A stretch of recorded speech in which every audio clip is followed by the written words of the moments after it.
Channel Cresswell, This Is England. Chanel. Sorry, Chanel. Eleanor Worthington Cox, The Enfield Haunting. Leslie Manville River, and Michelle Gomez, Doctor Who. It's an odd category. Yeah. I would go for Chanel Cresswell, because for me she was the standout in This Is England. Well, that's again, right. if Tom Courtenay's in there, I think Gemma Jones should be in here as well for Unforgotten, or for Capital. And for drama series, we've got Humans, for, The Last Panthers, No Offence, and Wolf Hall. Take out The Last Panthers, stick Unforgotten in there. I don't know why it's there either. I mean, Humans, for me, is going to win that. Well, I think Wolf Hall will win it. It's with The Last Panthers, No Offence. Hall. The other one that we kind of would like it's the one-off series, the one-off one, isn't it? The C-word, Cyberbully, Don't Take My Baby, and The Go-Between. Apart from The Go-Between, that's a really... Yeah. And they put Dr. Foster in mini-series. Do you know what I would put instead of The Go-Between? Is an Inspector Calls. Which I found really engrossing. Yeah, I agree with that. And someone mentioned as well in miniseries, where's... and then there were none. Loved it. What else is in miniseries apart from Dr. Foster? I also would have to say that under International, I've got no idea why Spiral is there again, because... Yeah, what would you say for International? Well, I would agree with The Good Wife. I'd agree with Narcos, actually, because it did get a lot of stuff on that. I would have said something like... based on last year, probably How to Get Away with Murder should have got... Making a Murder is up for the people's choice. That's right. But I think as a whole, these nominations are a double-edged sword for you, Gary, aren't they? Because on the one hand, you've got Ramesh Ranganathan nominated in the entertainment performance for... Luke, it's Asian Provocateur. You've got Agent Provocateur down here. Nobody reads the website. But on the other hand, you've also got in comedy actress, you've got Miranda in there. So it is very... it's running the whole gamut between, like, love and hate. Another strong category is the factual series. You've got The Detectives, Great Ormond Street, The Superb, The Murder Detectives, and The Tribe. So you did see The Detectives? Oh, I have seen it now. Yeah, I saw that. So... And it wasn't on a bus and you still found it. I know, yeah. I don't know how that happened. I would be happy with any of those to win. I think they're all strong. I mean, I'm probably the only one of us, three of us, to watch Great Ormond Street, but was good. Good's not a great word to use. I shouldn't use good, but it's fascinating telly.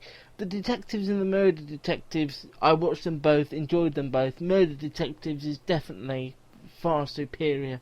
And also, I'm slightly surprised that Poldark's only got one nomination, and that's the Radio Times Audience Award. Toby Jones gets a nod for comedy programme, but poor old Mackenzie Crook, who wrote the whole thing, doesn't. Yeah, there's no love for Detectorists in the best comedy, or scripted comedy it's called. So no love for Detectorists or for Catastrophe. Yeah. Any other snubs that you want to pick up on? Well, Ant and Dec. Yeah. No Game of Thrones in either the International or the Audience Award. Still the highest rated programme on television, so... Yeah, I mean, the big ones for me, I think, are Educating Cardiff not being in there, Inside Number 9 again not being in there. What's it called? The comedy category with all the, like, Have I Got News For You and stuff. What do they... Comedy entertainment programme. Comedy and entertainment programme. You've got stuff, like tired sort of panel shows, like Have I Got News For You and QI, but no Last Leg. It's not called The Last Leg anymore, it's called Your Mum. I missed the end of the episode. This week's final episode of the series is called Your Mum, after the Boaty McBoatface. I saw them doing the vote, but I can never stay up that late. Of course you can. You're a proper human, man. You can afford a tumble dryer, but not a DVD recorder or a Skybox. He doesn't have a telly at the moment. One thing I'm glad about is that in the entertainment programme, Adele got a nomination, because she never gets nominated for any awards. No, you never see her. Yeah. I think the Radio Times Award is always annoying. We've got Dr. Foster, The Great British Bake Off, Humans, Making a Murder, Peter Case Car Show, and Poldark. One year, The Only Way is Essex won that, so... That's what annoys me. Don't give the public any chance of voting. And Celebrity Juice, and Made in Chelsea. Exactly. So who's going to win it of this year's bunch then? If that's I think I don't know, because I'm not sure how. I reckon Making a Murderer might win it. No, I think it'll be Cast, yeah. Both Dr. Foster or Poldark are the most fondly.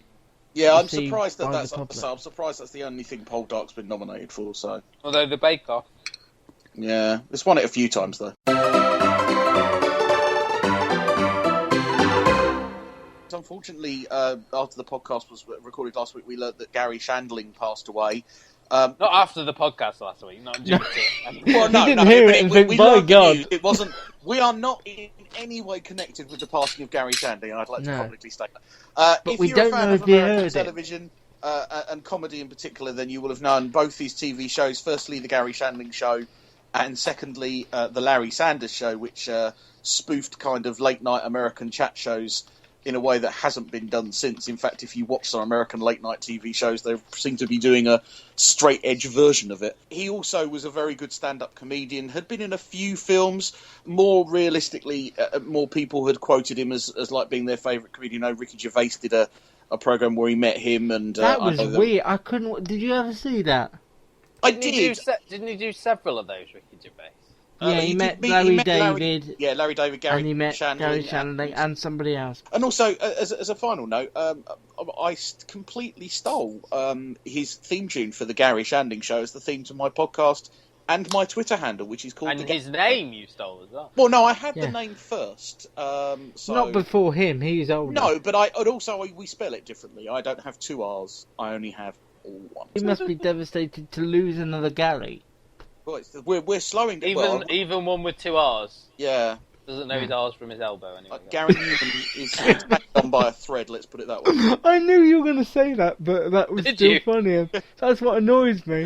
How do you know when I'm going to pun off? There's a feeling that comes over me in the room. Two television networks have announced some renewals. CBS have announced that they're renewing Elementary, which shows on Sky Living.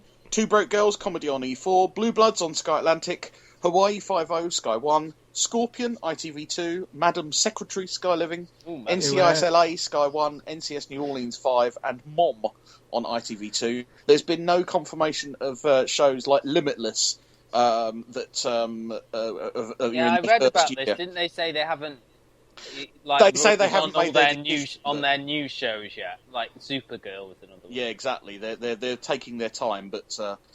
that's not a good sign. And Fox have announced two brief reveals. Brooklyn Nine-Nine, which shows on E4, and The Last Man on Earth. Now, I wanted to ask you about Brooklyn Nine-Nine. That was another one that a while ago you were raving about. I'm still watching it. Because it's a half-hour comedy. It's very different. You can kind of... the way I watch television is I don't always sit down and go, right, what was on Monday, I'll watch that now. I just go watch what I feel like. And sometimes you feel like a drama, and sometimes...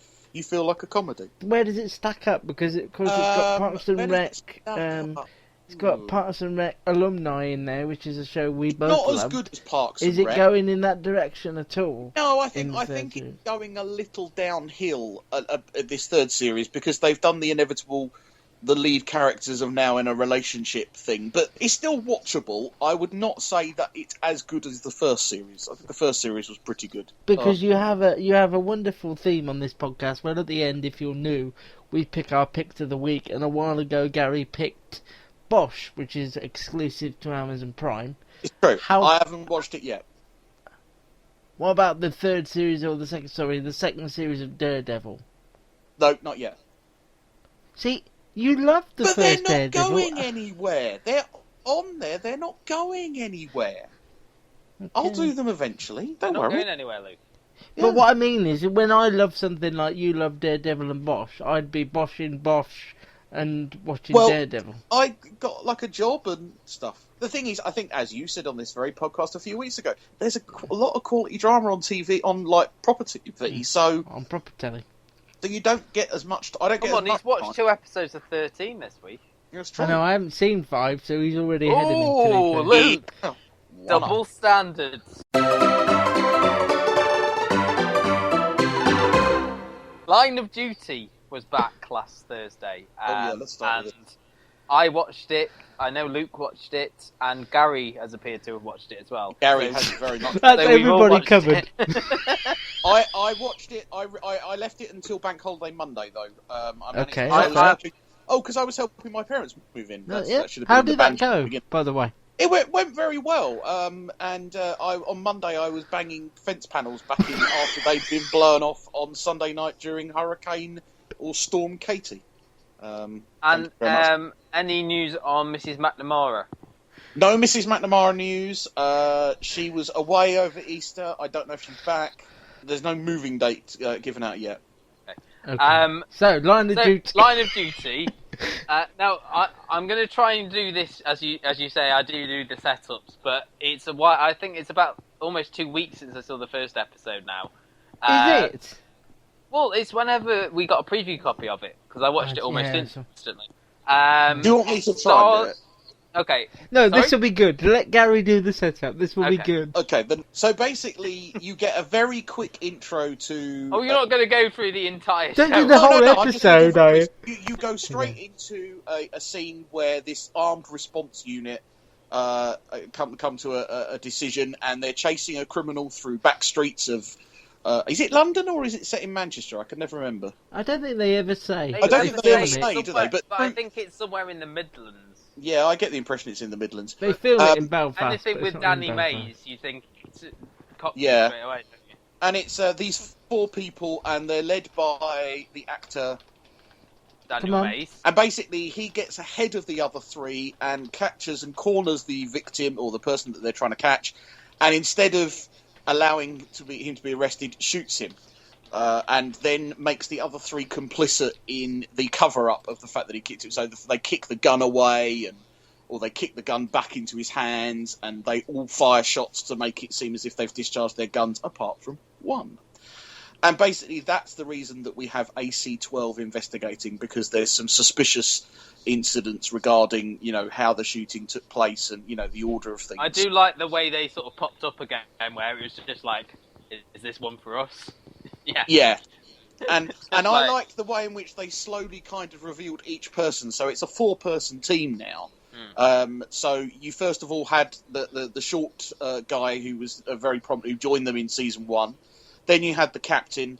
Oh, you're talking about AC-12. Yeah, and then you had Craig in the interview, and then the female detective listening in the background, so that later... Oh, it's great. I love this. No, keep going. And she joins in later on because she's the one that then goes undercover, like in the other 2 series. So they keep her out. Vicky McClure's character, Kate. Vicky McClure. And the small one who joined at the beginning, that's Martin Compton, Steve. Yeah. And the big boss? Adrian Dunbar, Ted Hastings. Well, and Craig. Everybody's... Craig Parkinson. Revel Harwood. Fan of the Dot Compton. Yeah.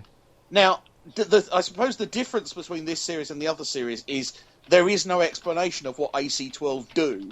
You're just straight into them pretty much interviewing Daniel Mays' character. They're anti-corruption, and they believe there's some corruption. Yeah. Well, that's right, but there's no explanation of that. They're just How do you mean? in. Well, what explanation would you have wanted? What AC-12 do? Well, they're an anti-corruption team. That's what they do. In the previous series, you've seen much more corruption before they begin to investigate. In my opinion, in the last series, it was that thing with the with Keeley Hawes with the cars and the explosion and everything. We had that, and then we had the investigation. I felt like there was more explanation last time. Anyway, this was a very fast-paced episode. I know what you say. I know what you're saying in a way, because they sort of went they straight just turned into up and off with Danny, and that's because though, spoiler alert, at the end of the first episode, we get because we think we think Daniel Mays is going to be like Lenny James was in the first series and Keeley Hawes was in the second series, like the main person that they're investigating. But then the final scene is them going on to another mission, the 4-person armed response unit and Kate undercover. She stays downstairs, the rest of them go upstairs, and then she hears a shot, goes upstairs, and it looks like one of the 3 of them has killed... well, certainly that's what you're... I mean, do you think there's any other explanation than that? Because... There's 3 of them in a room and he's dying, and from a gunshot, and they're all. And do we think that's it then for him? Do we think he's gone, or I don't? I think at least he'd be in a coma for some. Well, that's what I thought is that perhaps he'll be in hospital. Unless Luke flashbacks, your Yeah, I'm wondering. Not really. I love Line of Duty. You know I loved it. I've always loved it from the Lenny James series to now. I didn't watch the preview like Matt. I decided to watch it, and I have to say, although I admired the long initial interview scene, which normally comes, as Gary says, normally comes later on, I wasn't immediately in the Line of Duty world until there was a scene where we sort of knew who Danny Mays was.